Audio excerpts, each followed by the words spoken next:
पृथ्वी की उत्पत्ति के बारे में वैज्ञानिक मान्यता है कि लगभग 5 अरब वर्ष पूर्व अंतरिक्ष में कई गैसों के एक साथ मिलने से भयंकर विस्फोट हुआ था।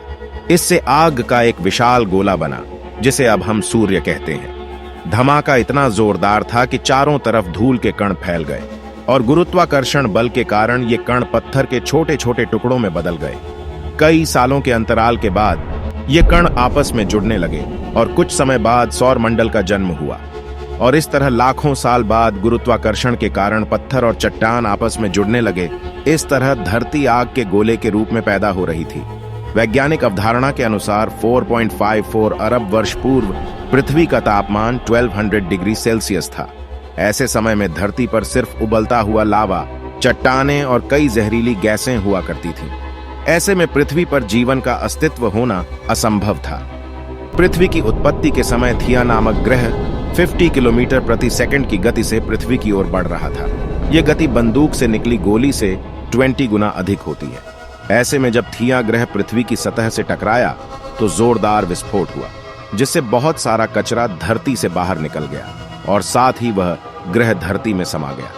हजारों वर्षों के अंतराल के बाद गुरुत्वाकर्षण के कारण पृथ्वी से निकला कचरा एक गेंद के रूप में बन गया, जिसे हम चंद्रमा कहते हैं।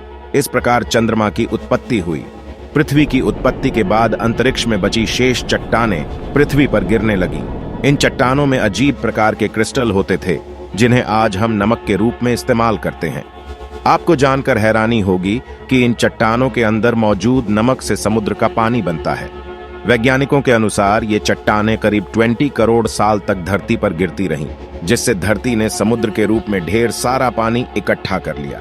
इतने पानी के लगातार जमा होने से धरती की सतह ठंडी होने लगी और चट्टानें सख्त हो गईं।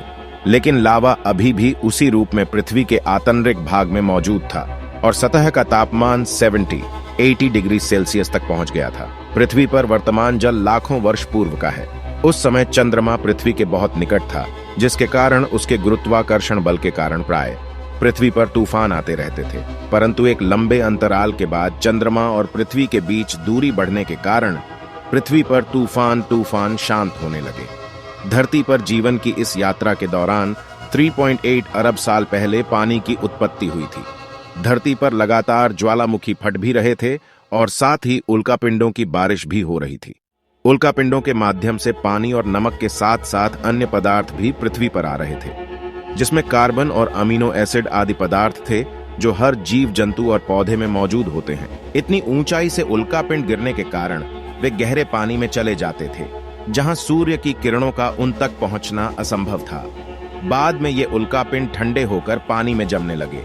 इसके बाद यह एक तरह से चिमनियों का आकार लेने लगे और ज्वालामुखी की दरारों में पानी घुसने से चिमनियों से धुआं निकलने लगा, जिसने बाद में एक तरह के केमिकल सूप का रूप ले लिया। इससे पृथ्वी पर सूक्ष्म जीवन प्रारंभ हुआ और पृथ्वी पर एकल कोशिका जीवाणु की उत्पत्ति हुई। पृथ्वी की उत्पत्ति के समय जब समुद्र की निचली सतह पर पौधे और पत्तियां उग रही थीं और उन पर जीवित जीवाणु उत्पन्न हो रहे थे, वैज्ञानिक भाषा में इन्हें स्ट्रोमैटोलाइट कहते हैं। ये अपना भोजन सूर्य की किरणों से बनाते हैं और इस प्रक्रिया को वैज्ञानिक रूप से प्रकाश संश्लेषण कहते हैं। प्रकाश संश्लेषण की प्रक्रिया में सूर्य का प्रकाश कार्बन डाइऑक्साइड और पानी को ग्लूकोज में परिवर्तित करता है। इसके साथ ही इस प्रक्रिया में उपोत्पाद के रूप में ऑक्सीजन गैस बनती है, जो मनुष्य के लिए महत्वपूर्ण वायु है। एक लंबी प्रक्रिया के बाद महासागरों में ऑक्सीजन गैस भर गई और इससे पानी में मौजूद लोहे में जंग लगने लगी और इससे लोहे का अस्तित्व सामने आया। लंबे अंतराल के बाद समुद्र की सतह पर ऑक्सीजन गैस आने लगी, जिससे जीवन संभव हुआ।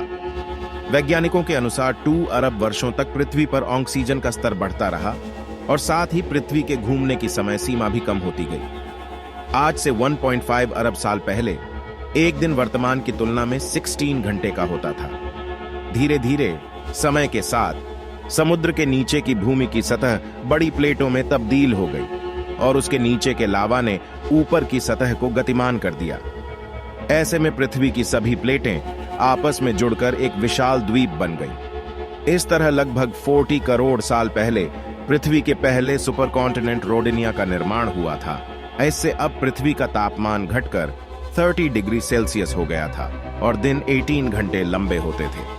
उस समय पृथ्वी की स्थिति वर्तमान मंगल जैसी ही थी। लगभग 7.50 करोड़ वर्ष पूर्व पृथ्वी के नीचे पिघले हुए लावा से उत्पन्न ऊष्मा बाहर निकली, जिसने पृथ्वी को 2 भागों में विभाजित कर दिया। इसके 2 टुकड़ों में बंटने के कारण पृथ्वी की सतह कमजोर हो गई थी और यह 2 भागों में बंट गई थी, जिससे साइबेरिया और गोंडवाना नाम के 2 महाद्वीप बन गए। इतने सालों के बाद भी ज्वालामुखी के फटने और जहरीली गैसों के निकलने का सिलसिला अब भी जारी था। जहरीली गैसों में कार्बन डाइऑक्साइड सूर्य से निकलने वाली किरणों को अवशोषित करने लगी और इससे पृथ्वी का तापमान बढ़ने लगा। बढ़ते तापमान के कारण समुद्र में गर्मी पैदा होने लगी और समुद्र का पानी भाप बनकर बादलों का रूप लेने लगा। साथ ही कार्बन डाइऑक्साइड गैस के कारण अम्लीय वर्षा होने लगी।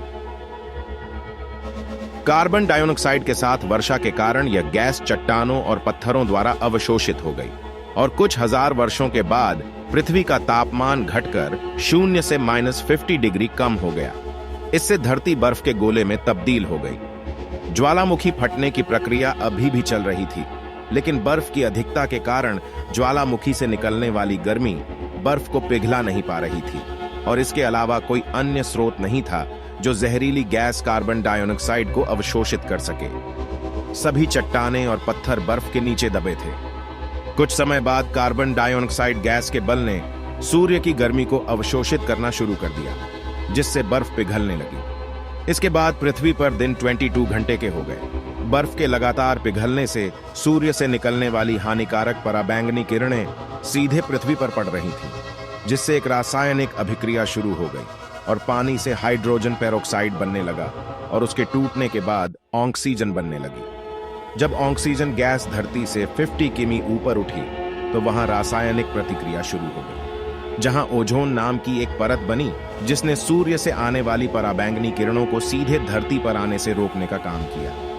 अगले 15 करोड़ सालों तक इस गैस की परत बहुत मोटी होती चली गई और इधर पृथ्वी पर ऑक्सीजन गैस की मात्रा बढ़ने लगी, जिससे पेड़ पौधे अस्तित्व में आए। पृथ्वी पर मानव की उत्पत्ति कब और कैसे हुई, यह एक रहस्यमयी पहेली ही बनी हुई है, लेकिन कई लोगों ने अब तक कई अलग अलग प्रकार के विचार दिए हैं, जिनमें अगर हम माने तो डार्विन के समय में मनुष्य के समान एक भी जीवाश्म उपलब्ध न होते हुए भी उसने भूगर्भ में छिपे ऐसे अवशेषों की उपस्थिति की भविष्यवाणी की जो सत्य सिद्ध हुई। अभी तक की खोज के अनुसार होमो सेपियंस का उद्भव 2 लाख साल पहले पूर्वी अफ्रीका का माना जाता रहा है, लेकिन नई खोज के मुताबिक 3 लाख साल पहले ही होमो सेपियंस के उत्तर अफ्रीका में विकास के सबूत मौजूद है। जैसा कि हम शुरू से जीव विज्ञान में पढ़ते आ रहे हैं कि हजारों वर्ष पूर्व आधुनिक मनुष्य आज जैसा नहीं था। लाखों वर्ष में म्यूटेशन द्वारा शारीरिक परिवर्तन के साथ 2 या 4 पैर पर चलने वाले अन्य स्तनधारी प्राणियों से उसका धीरे धीरे विकास हुआ।